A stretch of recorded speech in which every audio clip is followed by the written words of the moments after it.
Johnny master విషయానికి వస్తే Johnny master విషయంలో ఎవరికి న్యాయం జరుగుతుంది, ఎవరికి అన్యాయం జరుగుతుంది అంటారు? అంటే నిజంగా చూస్తుంటే చట్టాలను మిస్యూజ్ చేస్తున్నారా అమ్మాయిలు అన్నట్టుగా కనిపిస్తుంది అని చెప్పేసి అంటున్నారు. మీరేమంటారు? జానీ మాస్టర్ రోడ్డు మీద పడిపోయాడు. జానీ మాస్టర్ అన్యాయం జరిగిపోయింది. జానీ మాస్టర్ పిల్లల్ని రోడ్డు మీద పడేశారు. జానీ మాస్టర్ భార్యను రోడ్డు మీద పడేశారు. ఆమె ఆడపిల్ల కాదా? ఆమె కన్న పిల్లలు కాదా? ఆమె ఆడపిల్లలు కాదా? ఈ మొక్కే ఆడబిడ్డ. ప్రపంచంలో మొత్తం ఈ సినిమా వాళ్ళందరికీ కలిపి పాపం అందరూ కనబడుతుందా? మొత్తం టోటల్గా ఛాంబర్లో ఉన్న వాళ్ళు కనబడుతుంది. ఈ మొక్కే ఆడబిడ్డ. జరగవచ్చు. మీ చట్టాలని ఉన్నాయని 5 సంవత్సరాల నుంచి ఎక్కడ రిలేషన్షిప్ ఉంది, ఎలాగుంది తెలుసుకోకుండా ఇష్టం వచ్చినట్టు చేయడం, ఇష్టం వచ్చినట్టు ఒక మనిషికి సపోర్ట్ చేసి ఇంకో మనిషిని బలి చేసేస్తారా? ఇది న్యాయమా? మీ ఛాంబర్లో భరద్వాజ్ గారు మీరు ఒక కుట్ర పని మీకు వ్యక్తిగత గొడవలు ఉంటే మీరు ఇంకోటి దగ్గరికి వెళ్ళాలి. కానీ ఈ విధంగా ఝాన్సీ గారు మీరు ఒక స్టార్ హీరో సపోర్ట్ చేస్తారంటున్నారు, ఒక స్టార్ డైరెక్టర్ సపోర్ట్ చేస్తారు, ఒక పక్కనే వివేక్ వీచిపట్ల గారు సపోర్ట్ చేస్తారంట. మీకు ఏ స్వార్థం లేకుండా ఏమైనా సపోర్ట్ చేస్తున్నారా? ఏ స్వార్థం ఉందో నాకు తెలుసు, మీకు తెలుసు. మీరు ఏ స్వార్థంతో చేస్తున్నారో అన్నీ తెలుసు. మీరు ఏ కుట్ర కోణంతో చేస్తున్నారో నాకు తెలుసు. కాకపోతే ఏంటంటే ఎంతసేపు నేను మాట్లాడితే బాగోదు. మీలాంటి వాళ్ళు ఎవరైనా ప్రెస్ మీట్ పెడితే తాట తీసి మొత్తం టోటల్గా మన బండారం బయట పెడదామని చూస్తున్నాను, కానీ పెట్టట్లేదు ఎవరును. అది ఒక్కసారి ప్రెస్ మీట్ పెడితే భరద్వాజ మొత్తం ఆ కమిటీ వాళ్ళందరి జాతకాలు బయట పెట్టి అసలు ఎవరెవరి జాతకాలు ఏంటి, ఎక్కడ కుట్రకోణం ఉందో నేను కూడా పెడతా. త్వరలోనే టైం వస్తుంది. Is the time waiting. వాళ్ళు ప్రెస్ మీట్ పెడతారు. ఆ ప్రెస్ మీట్ తగ్గట్టు నేను పెడదామని చూస్తున్నా. సాక్ష్యాధారాలతో తీసుకొచ్చి ఒక్కొక్కరికి ఏంటని నేను తీసుకొస్తాను, నేను బయట పెడతా. మీరు అన్నట్టుగా ఝాన్సీ గారు అన్నట్టుగా అంటే అల్లు అర్జున్ ఉన్నారు అండ్ ప్రొడ్యూసర్స్ కూడా పెద్దవాళ్ళే ఉన్నారు అని అన్నప్పుడు సుకుమార్ ఉన్నారు అని చెప్పేసి టాక్ వస్తుంది బయట. మీరేమంటారు? సుకుమార్ గారు ఉన్నారని అమ్మాయి కంప్లైంట్లు ఇచ్చింది. అమ్మాయి సుకుమార్ గారే సపోర్ట్ చేశారు అని సంజయ్ గారు కూడా సుకుమార్ గారు నాతో మాట్లాడారు. ఆ అమ్మాయికి సపోర్ట్ చేయమని అడిగారు అని పీడబ్ల్యూ సంజయ్ గారు కూడా మాట్లాడారు అని లైవ్లో ఉన్నవే. మేమేం చెప్పి దాంట్లో కంప్లైంట్లో పెట్టినవే. హీరో గారు ఉన్నారని ఆమె ఏం చెప్పలేదు. కాకపోతే స్టార్ హీరో ఉన్నారని ఝాన్సీ గారు చెప్పారు. పర్సనల్గా ఝాన్సీ గారికి ఏమైనా ఫోన్ చేశారేమో నాకు ఐడియా లేదు. పక్కన ప్రొడ్యూసర్ గారు ఉన్నారు అంటే వివేక్ అన్న ఆయన ఉన్నాడు. ఆయన అందరినీ ఉంటాడు మొత్తం టోటల్గా. ఆయన పీపుల్స్ మీడియాలో ఉన్నాడు ఇప్పుడు మొత్తం టోటల్గా. ఆయనకి ఎలా దొరుకుతారు కానీ కంపెనీలు బాగానే దొరుకుతాయి. ఒక్కొక్కరు కంపెనీలన్నీ మూసిపోతుంటే ఇంకో కంపెనీకి వెళ్తారు, ఇంకో కంపెనీకి వెళ్తూ ఉంటాడు. కానీ ఇంకొప్పుడు మాట్లాడిన దలుచుకోలేదు నేను. కరెక్ట్గా సమయం వచ్చినప్పుడు మాట్లాడతాను వివేక్ కోసం కూడా. ఆవిడ ఇంటికంటే బాగా ఇదైపోతుంది ఒక్కొక్కరికి. నేను తర్వాత మాట్లాడతా. ఎందుకంటే ఇప్పుడు ఎన్ని కంపెనీలు ఎలా జరిగిందో ఎవరెవరి చరిత్ర ఏంటో త్వరలో తెద్దాం. ఇప్పుడు వ్యక్తిగతం కాకూడదు కనుక అందుకని ఇప్పుడు ఏం మాట్లాడలేదు. సార్ ఇప్పుడు మీరు అన్నట్టుగా అంటే ఇండస్ట్రీ అంటేనే చాలా మంది భయపడతారు. అంటే ఎంత టాలెంట్ ఉన్నా ఆగిపోతారు. ఎందుకు అంటే కాస్టింగ్ కావచ్చు అని చెప్పొచ్చు. ఈ మధ్య వచ్చిన జత్వానీ ఇష్యూ కావచ్చు, లావణ్య రాజ్ తరుణ్ ఆ ఇష్యూ కావచ్చు, ఏది చూసుకున్నా ఇలాంటి ఇష్యూస్ బయటపడుతుంటే అసలు ఇండస్ట్రీ మీద మంచి ఒపీనియన్ ఉంటుంది అంటారా? అమ్మా నేను ఒక్కటి అడుగుతా, గవర్నమెంట్ ఆఫీసులు లేవా మీకు? కాలేజెస్లో లేవా? అవుట్సోర్సింగ్ ఉద్యోగులు అది కాదు, అవుట్సోర్స్ ఉద్యోగులు లేవా? ఎక్కడ ఆడపిల్లలు ఎక్కడుంటే మగపిల్లడు ఎక్కడుంటే లవ్ అవ్వచ్చు, రిలేషన్షిప్ అవ్వచ్చు, అక్రమ సంబంధం అవ్వచ్చు, లేకపోతే మొత్తం కాస్టింగ్ కావచ్చు అంటే ఏంటమ్మా? నీకు ఇష్టపడి నీకు పని కావాలని చెప్పి నీకు పని నీ స్వార్థం కోసం నీ జీవితం సర్వనాశనం చేసి వాడు ఏదో నిన్ను అడిగాడని చెప్పి వాడు నీ జీవితం పణంగా పెట్టి నువ్వు వాడితో మోసపోతే మోసం చేసేవాడు ఉంటాడు. మోసపోవడం నీ తప్పే కదా.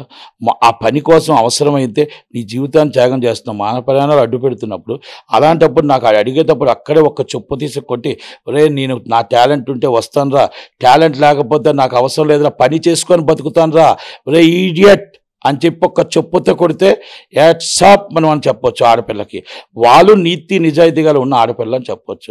మీరు వచ్చి నేను రమ్మన్నాడు, నన్ను మొత్తం టోటల్గా నాకు వేషం ఇస్తానన్నాడు, నేను నీకు వర్క్ ఇచ్చాను, నువ్వు నాకు వర్క్ ఇచ్చావా, సెక్స్ చెప్పింది చాలా ఝాన్సీ గారు. నాకు అలాంటి రావు కానీ చాలా చక్కగా చెప్పింది ఆమె. కానీ మొత్తం టోటల్గా విరమతి చెప్పారు.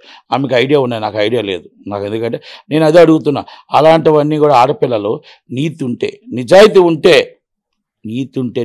ఉంటే ఆడు అడిగిన వెంటనే చెప్పుతో తప్పని కొట్టి అప్పుడు ఇమీడియట్లీ తల్లికో తండ్రికో అక్కడ ఉన్న వాళ్ళకు ఆ కంప్లైంట్ పెడుతుంది. 5 సంవత్సరాల తర్వాత వాడుకొని మొత్తం టోటల్గా స్టార్ కంపెనీలుగా అయిపోయి ఇష్టం వచ్చేట్టు అన్నీ చేసుకొని పెళ్లి చేసుకుందాం అనుకొని భార్యని పిల్లల్ని రోడ్డు మీద పడేద్దాం అనుకొని మొత్తం టోటల్గా గోల్డ్లు కొనుక్కొని మొత్తం అంతా బీభత్సం చేసుకొని జానీ మాస్టర్ని నడి రోడ్డు మీద తీసుకొచ్చి గురువుకే పంగనామాలు పెట్టిన వాళ్ళని మరి ఏమనమంటారు?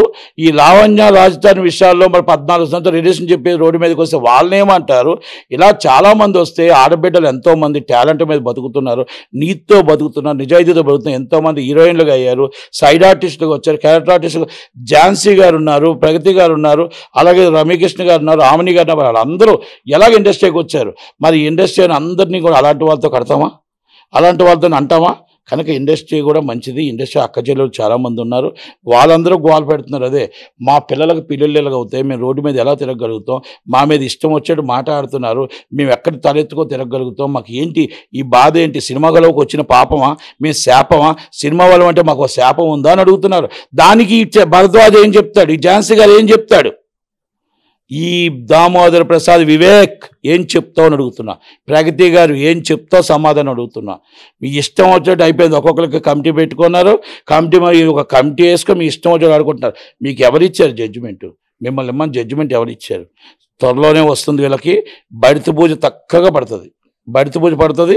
ఇది నేను కాదు, ఆడవాళ్ళందరూ మొత్తం అందరూ రెడీ అయ్యి తన్నటానికి రెడీగానే ఉన్నారు. స్వార్థం వాళ్ళు వీరు చేస్తున్న స్వార్థానికి ఆడవాళ్ళందరూ రెడీ అవుతున్నారు. నేనే వాళ్ళని వద్దమ్మా మీరు ఛాంబర్ మీదకి వెళ్ళకండి అని చెప్పాను. ఆడవాళ్ళందరికీ సమాధానం చెప్పే రోజు వీళ్ళందరికీ వస్తుంది. వీళ్ళని కంపల్సరీ వీళ్ళ ఇంట్లో కూర్చుంటారు మాత్రం, గ్యారంటీ చెప్తున్నాను. జానీ మాస్టర్ని హోల్డ్ చేశారు. అలాగే ఇప్పుడు అంటే ఇప్పుడు ఇద్దరు అంటే ఇప్పుడు ఆమె విక్టిమ్ అని చెప్పేసి ఆమెకి ఛాన్స్లు ఇచ్చారు, ఇతన్ని మాత్రం హోల్డ్ చేశారు. ఇది కరెక్టే అంటారా? మోసగాలు. అక్కడ కుట్రదానం ఉంది. అక్కడ ఒక మొత్తం టోటల్గా ఇదంతా కలిపే ఆయన్ని మొత్తం ఆయన కంపెనీలన్నీ ఈ అమ్మాయికి ఇప్పించడం కోసం ఆయన్ని సస్పెండ్ చేస్తూ ఆయన్ని మొత్తం సైడ్ చేసి ఆ కంపెనీని ఈ అమ్మాయికి ఇప్పిస్తున్నారు. సపోర్ట్ చేస్తున్న భరద్వాజ, సపోర్ట్ చేస్తున్న దాము, సపోర్ట్ చేస్తున్న వివేకు.